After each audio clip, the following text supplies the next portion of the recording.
So in this RBC Mobile App tutorial video, I'll be showing you guys how to open up a non-registered investment account on the RBC Mobile application. So once you open up your RBC app, I want you to go to the bottom right and press on More.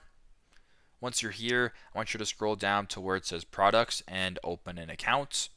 Once you're here, I want you to go to the very bottom and press on Investments. Make your money work for you.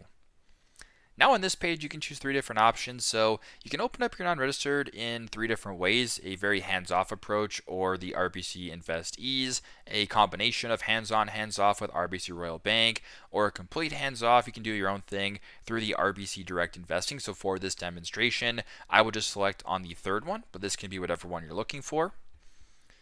And once you're here at the top, if you want to open up a non-registered account, so this is a non-tax sheltered account. So this is different than the first home savings account or a TFSA or an RRSP, where tax is not sheltered and every trade you make, every interest that you earn will be subject to tax. So for example, if you maxed out your FHSA, your TFSA, and or your RRSP, you can open up one of these accounts and continue investing. So the second option right here, investment account, non-registered, if you want to go ahead and press on learn more, you can go ahead and do that and open up in a new window.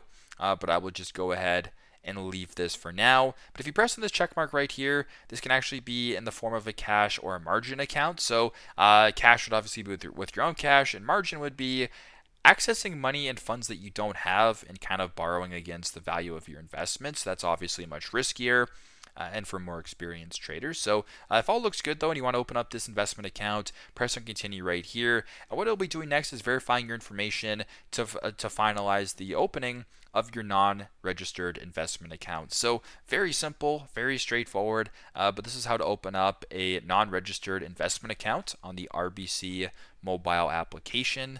Thanks again for watching, and I hope this video helps.